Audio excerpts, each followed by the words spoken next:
أعوذ بالله من الشيطان الرجيم بسم الله الرحمن الرحيم بل نقذف بالحق على الباطل فيدمغه فإذا هو زاهق ولكم الويل مما تصفون صدق الله مولانا العظيم mister chairman,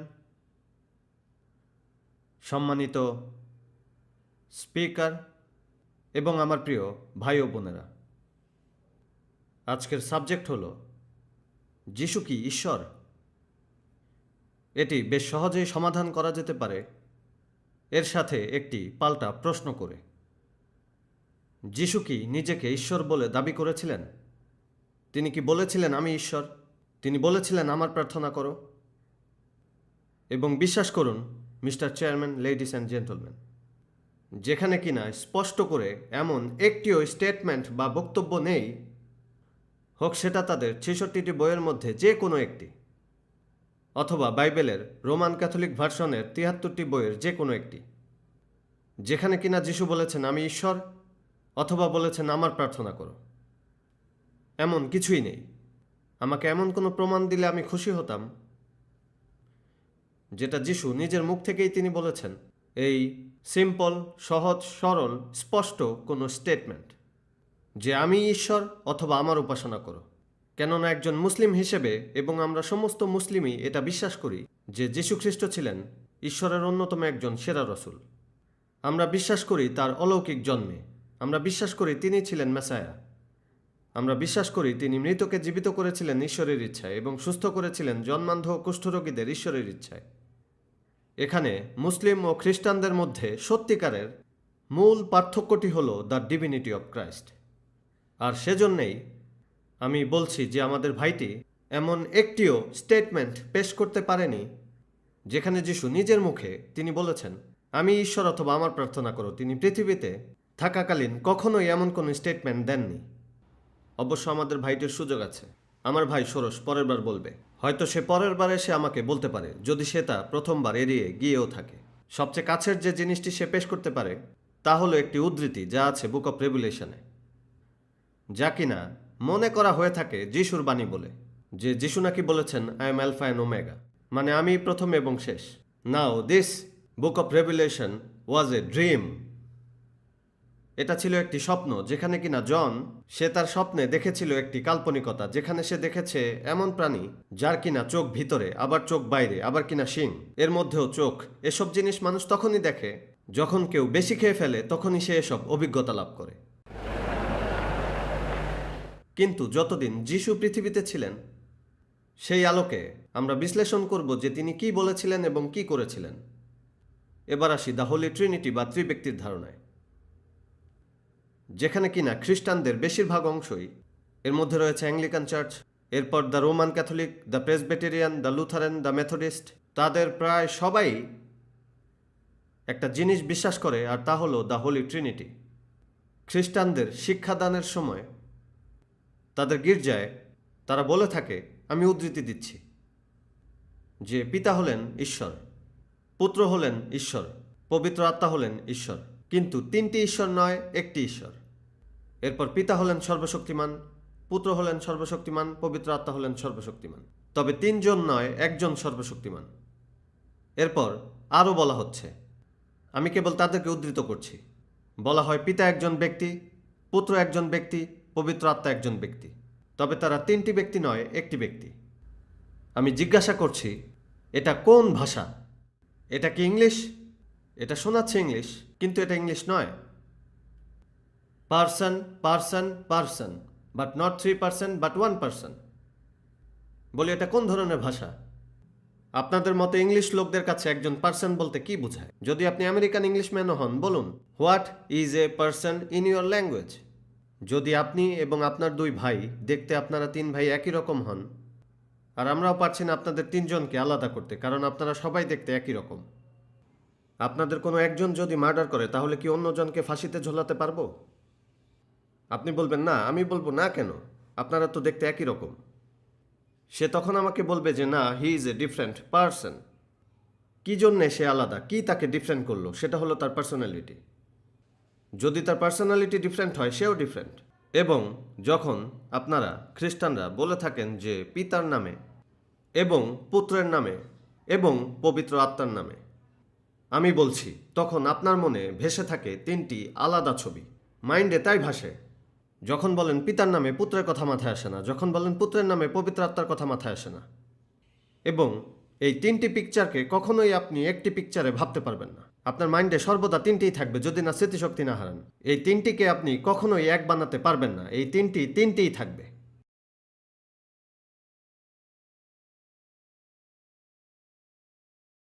এবারে মুসলিম বিশ্বাসের ক্ষেত্রে কোনো মানুষকে ঈশ্বর হিসেবে বিশ্বাস করা অথবা বিশ্বাস করা যে কোনো মানুষ ঈশ্বরের সমতুল্য হতে পারে, তাহলে সেটা যেন ঈশ্বরের সাথে বিশ্বাসঘাতকতা।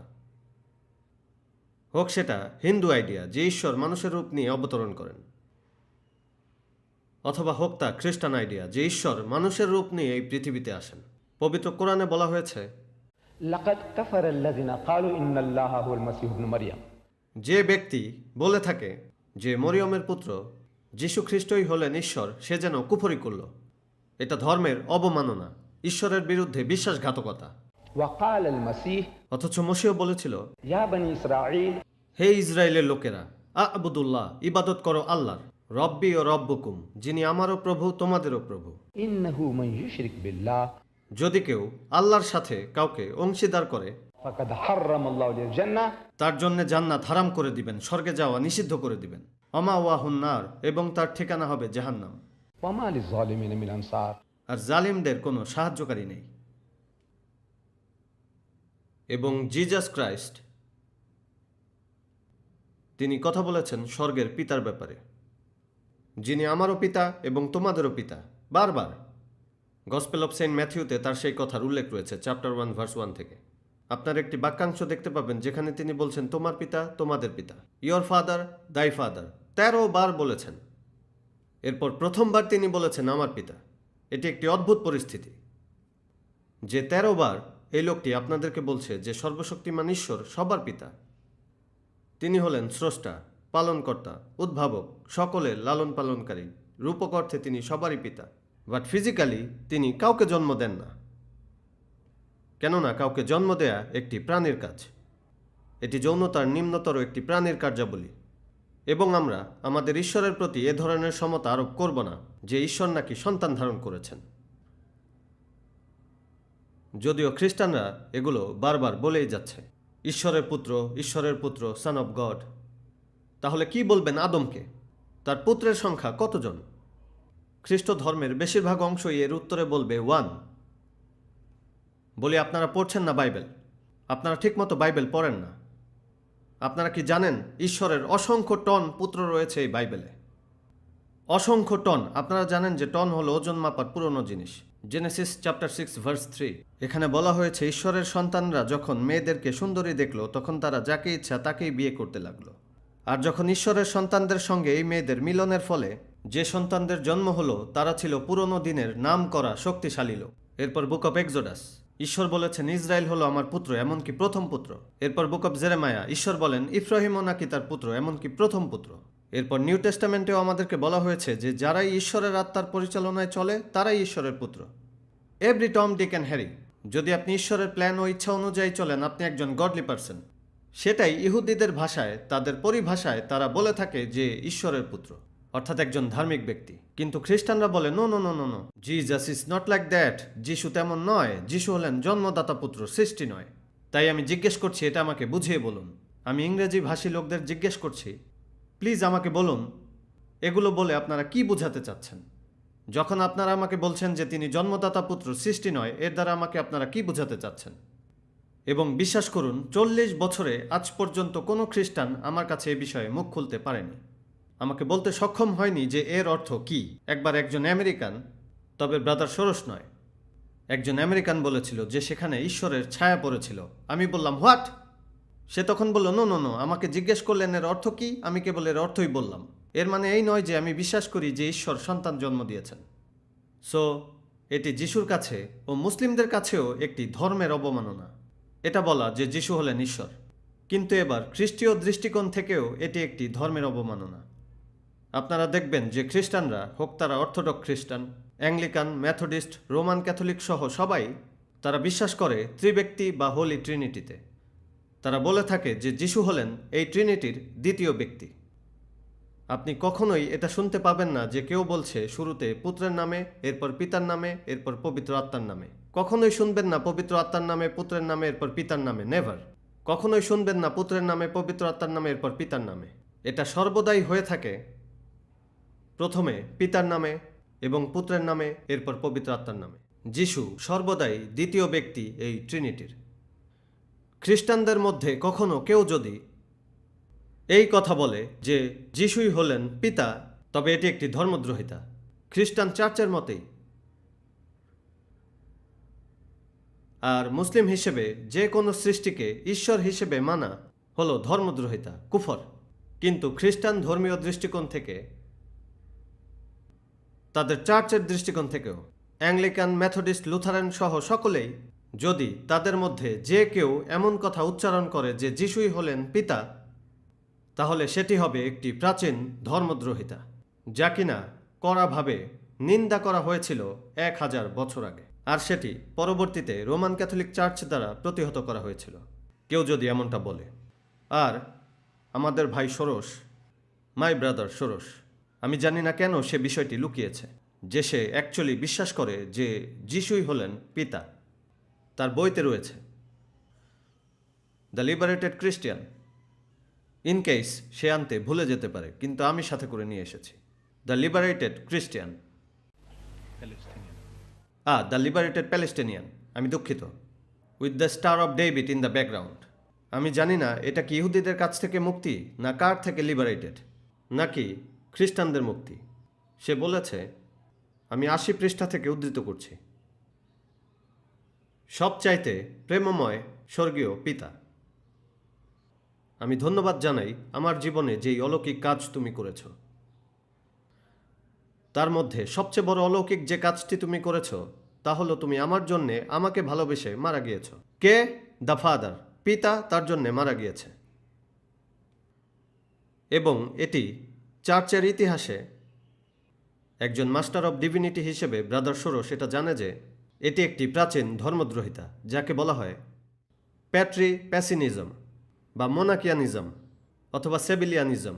তবে আপনাদের এসব লম্বা পরিভাষা নিয়ে চিন্তিত হবার কিছু নেই, কিন্তু চার্চের ইতিহাসে এটি বিলুপ্ত হয়ে গিয়েছিল প্রায় 1000 বছর পূর্বে। এটা বলা যে যিশুই হলেন পিতা। আর যিশু নিজেও এ বক্তব্যের বিরোধিতা করেছেন। তিনি বলেন, পৃথিবীর কাউকে পিতা বলো না, কেননা তোমাদের পিতা কেবলমাত্র একজন, যিনি কিনা স্বর্গে থাকেন। Matthew chapter 23 verse 9। এবং যিশু হলেন একজন মানুষ, তিনি হলেন পৃথিবীতে বিচরণকারী একজন মানুষ, যে সাক্ষ্য পিটার দিয়েছেন book of acts chapter 2 verse 22। তিনি বলেছেন, হে ইসরায়েলের লোকেরা, এই কথাগুলো শোনো।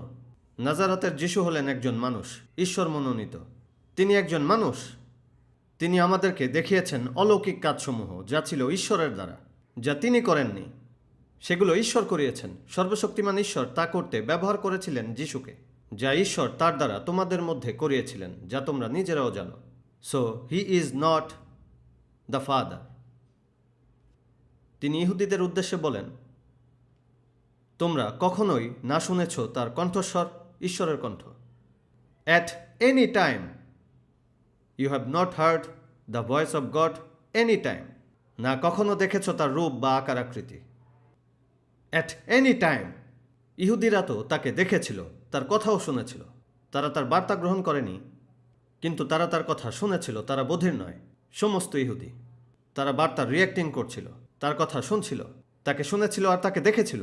তারা তাকে পাথরও মারতে চেয়েছিল, তিনিও তাদের থেকে সরে গিয়ে লুকাতে চেয়েছিল। তারা তার আকারও দেখেছিল। তিনি বাতাসে অদৃশ্য হয়ে যাননি, বরং তিনি লুকাতে চেয়েছিলেন, পালাতে চেয়েছিলেন। বাইবেলে এগুলো আছে। আর সে কারণেই তিনি পিতা হতে পারেন না এবং তিনি ঈশ্বরও হতে পারেন না।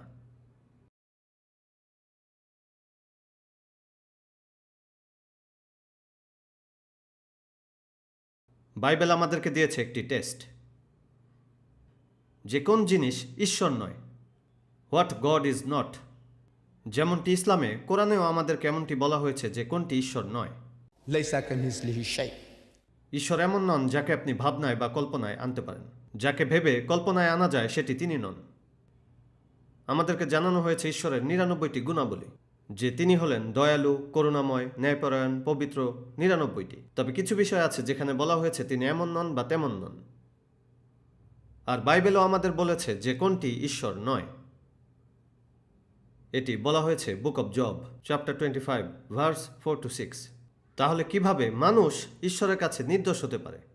কিভাবে কেউ একজন মানুষকে ঈশ্বরের সাথে তুলনা করতে পারে? কিভাবে সে খাঁটি হতে পারে যে একজন নারীর গর্ভে জন্মেছে? যেই কিনা কোনো নারীর গর্ভে জন্মেছে তাকে তাহলে ঈশ্বরের সাথে তুলনা করা যায় না। সে যেই হোক, হোক তিনি মৌজেস, জিজাস বা মুহাম্মদ, হোক সে রামা, কৃষ্ণা বা বুদ্ধা। কোনো নারী যাকে 9 মাস গর্ভে ধরেছে সে আপনাদের ঈশ্বর নয়, এটা বাইবেলই বলছে। ঈশ্বরের চোখে যদি চাঁদ উজ্জ্বল না হয় আর তার চোখে তারাগুলো খাঁটি না হয়, ঈশ্বরের কাছে এই চাঁদ তারাগুলোর কি মূল্য? নাথিং। সে তুলনায় একজন মানুষ কি? দেখুন, খ্রিস্টানরা মনে করছে যে যিশুও জন্মেছিলেন নারীর গর্ভে, নো ডাউট, বাট তা অলৌকিকভাবে, তাতে আমরাও বিশ্বাসী। এ বিষয়টি তাকে নাকি বানিয়েছে সুপার ন্যাচারাল, যে তিনি অলৌকিকভাবে জন্মেছিলেন। সো গড অলমাইটি এই বইটিতে, এই খ্রিস্টান বাইবেলে তিনি বলেন একজন মানুষ সে আর কি বা, যার দৃষ্টিতে চাঁদ তারা এগুলো কিছুই না, তাহলে মানুষ আর কি বা? আপনি, আমি, আপনারা, আমরা, how much less is man who is but A maggot. আপনারা জানেন ম্যাগট কি? আপনারা তো কনক্রিটের জঙ্গলে বাস করেন, আপনারা তো জানেন না ম্যাগট কি। ম্যাগট বা পোকামাকড়, আমি আর ব্যাখ্যা করব না, আপনারাই এটি অক্সফোর্ড ডিকশনারি থেকে খুঁজে নিয়েন। ম্যাগট মানে পোকামাকড়, যা দিয়ে সার তৈরি হয়, হিউম্যান ডাং, ম্যাগটস। ঈশ্বরের এই বই অনুসারে আপনি এবং আমি নাকি পোকামাকড় ছাড়া আর কিছুই না। এবং মনুষ্য পুত্র, এটাকে জিজাস ক্রাইস্ট। এটি স্পষ্ট বক্তব্য। ইন কেস আপনার মাইন্ডে এমন কিছু হৃদয় হয় যে যিশু হলেন আলাদা কেউ, তাহলে ঈশ্বর আপনাদের গণ্ডির বাইরে গিয়ে বলছে যে দেখো, আমার যিশু আলাদা নয়। নয়তো কোনো খ্রিস্টানকে জিজ্ঞেস করুন সন অফ ম্যান বা মনুষ্যপুত্র কে। 83 বার নিউ টেস্টামেন্টে যিশু খ্রিস্টকে বলা হয়েছে সন অফ ম্যান, মনুষ্যপুত্র হিসেবে। একটি গর্তের শিয়াল এবং আকাশের পাখিদেরও বাসা আছে, কিন্তু মনুষ্যপুত্রের মাথা রাখার জায়গা নেই। And the son of man. এরপর জোনার নিদর্শন। জোনা যেমন 3 দিন 3 রাত মাছের পেটে ছিলেন, তেমনি মনুষ্যপুত্র পৃথিবীতে থাকবেন 83 টাইমস। আর 13 বার তাকে বলা হয়েছে সন অফ গড, 13 টাইমস। আর 83 বার, 70 বার বেশি তাকে বলা হয়েছে মনুষ্যপুত্র, সন অফ ম্যান। কোন খ্রিস্টান মিশনারিকে জিজ্ঞেস করুন কে এই সন অফ ম্যান, বলবে জিজাস। সো ঈশ্বর বলছেন মনুষ্যপুত্র, যে কিনা কেবল একটি পোকা। তিনি হলেন পোকা, আমরা হলাম ম্যাগট। আমরা হলাম পোকা থেকে একটু নিম্নমানের।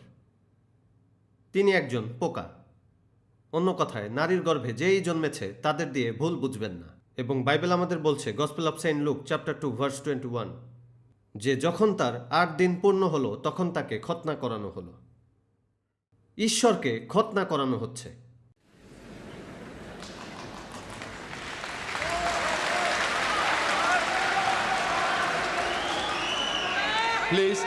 প্লিজ আমাদের অবশ্যই অনুষ্ঠানের শুরুতে দেয়া উপদেশ মানতে হবে যে এর জন্যে কোনো হাততালি দেয়া উচিত নয়। বক্তৃতার শেষে যদি আপনারা হাততালি দেন তা গ্রহণ করা হবে 2 দলের জন্যই, প্লিজ।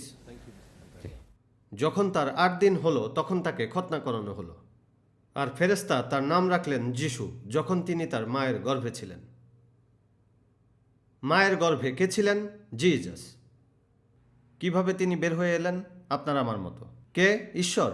যদি আপনি একজন নার্স হতেন তাহলে আপনি এই পরিস্থিতি কল্পনা করতে পারতেন। 2000 বছর আগে আপনি যদি একজন নার্স হতেন আর প্রসবের সময় যদি আপনি মরিয়মকে সাহায্য করে থাকতেন, তাহলে আপনি এক মুহূর্তের জন্যও কি ভাবতেন যে এই অসহায় ছোট প্রাণীটি যার শরীরে নোংরা ময়লা, সে আপনার ঈশ্বর, সে আপনার জেহোবা, আপনার আল্লাহ? আস্তাগফিরুল্লাহ। নো, দ্য হিউম্যান মাইন্ড, মানুষের মন এ ধারণাকে প্রত্যাখ্যান করে যে এই ছোট প্রাণীটির জন্যে তার মাকে অপবিত্র থাকতে হয়েছিল 40 দিনের জন্য। এটা তো বাইবেলেই আছে, 40 দিন লেগেছিল তার পবিত্র হতে। কি তাকে অপবিত্র করলো? একটি পবিত্র ঈশ্বরকে জন্মদান কি তাকে অপবিত্র করেছিল? ন, তিনি একজন মানব সন্তান, আপনার আমার মতোই। তা নাকি মেরিকে 40 দিন অপবিত্র রেখেছিল। বলা আছে তিনি তাকে গর্ভে ধরেছিলেন 9 মাস।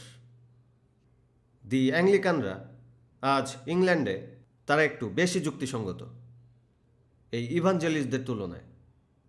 অ্যাংলিকান বিশপদের উপর একটি অবাক করা জরিপ হয়েছিল গত বছরের জুন মাসে এখানেই ইউকেতে, যে ইংল্যান্ডের অর্ধেকেরও বেশি অ্যাংলিকান বিশপ বলেছে যে খ্রিস্টানরা আর বিশ্বাস করতে বাধ্য নয় যে যীশু খ্রিস্ট ঈশ্বর ছিলেন।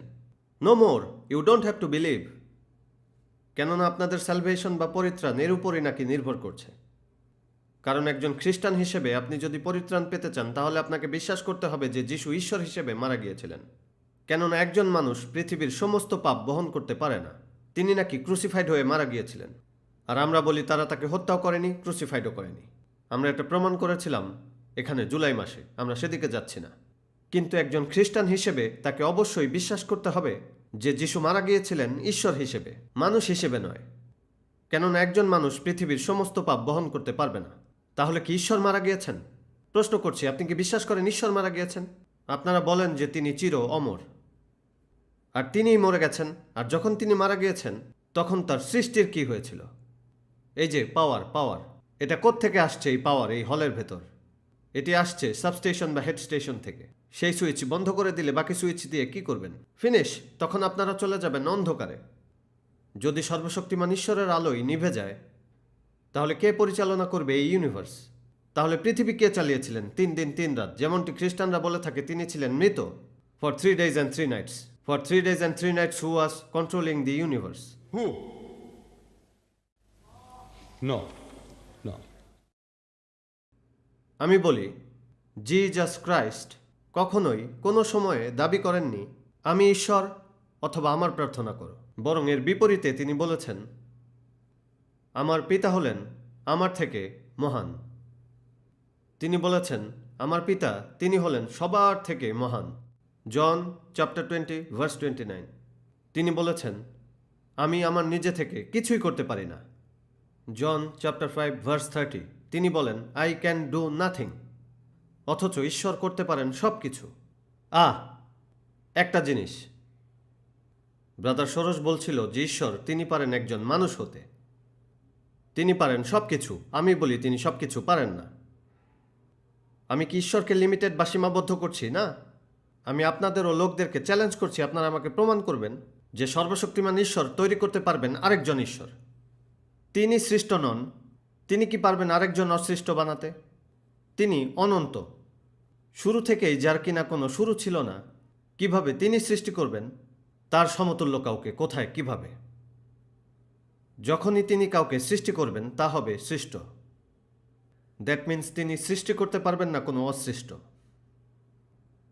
দেখুন, দিস ইজ কমন সেন্স। তিনি সৃষ্টি করতে পারবেন না আরেকজন ঈশ্বরকে। তিনি কি পারবেন আরেকটি পিতা তৈরি করতে? এরপর হবে 2টি পিতা, এরপর তৈরি করবেন ডজন পিতা। সে হিসেবে তো তাহলে হিন্দুরা আরও দৃঢ়। তারা বিশ্বাসী কোটি কোটি দেবতায়, সব কিছুই ঈশ্বর, এভরিথিং ইজ গড। তারা তো তাহলে আরও শক্ত, আরও যুক্তিসঙ্গত। কেন আপনারা অযৌক্তিক? কেবল একজন মানুষকে ঈশ্বর বানিয়েছেন। কেন আমাদের উচিত নয় আরও ঈশ্বর, আরও পুত্র থাকা? Physical sense. নো, তিনি বলেছেন আরেকটি বিষয়, তিনি আমাকে ফেলে দিতে পারবেন না তার রাজত্বের বাইরে। ঈশ্বর কি পারবেন আপনাকে ফেলে দিতে তার রাজ্যের বাইরে, তার ক্ষমতার বাইরে? তার রাজত্বের বাইরে কি এমন কোনো জায়গা আছে যেখানে তিনি আপনাকে ফেলতে পারবেন? তিনি পারবেন না। এটা কি ভাবা যায় তিনি আপনাকে এমন জায়গায় ফেলে দিবেন? কোথায় ফেলে দিবেন? হ্যাঁ, তিনি পারবেন আপনাকে নিশ্চিহ্ন করতে, তিনি পারবেন আপনাকে শেষ করে দিতে, কিন্তু তিনি পারবেন না আপনাকে বের করে দিতে তার রাজত্ব ও তার শাসন থেকে। এখন এর অর্থ এই নয় তিনি লিমিটেড, তিনি সবচেয়ে শক্তিশালী। তার রাজত্ব আকাশ ও পৃথিবী জুড়ে, সব জায়গায়। আপনি যা ভাবতে পারেন বা কল্পনা করতে পারেন তারও বাইরে। সুতরাং তিনি আপনাকে এর বাইরে কোথায় ফেলবেন? দেখুন, সর্বশক্তিমান ঈশ্বর করতে পারেন সব কিছুই, কিন্তু তিনি যা করেন তা হলো godly things. God must do godly things, he doesn't do মঙ্কি tricks. দেখুন, আমি আশা করছি না ব্রাদার সরোজ এখানে মঙ্কি ট্রিক্স করবে, আর আপনারাও আশা করছেন না আমি করব। তাই করছেন। একজন এসেছে আফ্রিকার 1000 মাইল দূর থেকে, আরেক ভাই এসেছে আমেরিকার 1000 মাইল দূর থেকে এখানে মঙ্কি ট্রিক্স করার জন্যে। এটাই কি আশা করছেন? যদি কেউ আপনাকে এসে বলে যে এখানে দিদাত এবং সরোজ এখানে ড্যান্স করেছে এই স্টেজে, এটা কি আপনারা বিশ্বাস করবেন? লোকজন কি আপনাকে বিশ্বাস করবে? তারা বলবে আমরা আশা করি না এরকম গডলি পিপলরা এখানে এসে নাচানাচি করবে। নো, সর্বশক্তিমান ঈশ্বর যা করেন তা হলো ঐশ্বরিক কাজ। তিনি করেন না আনগডলি থিংস।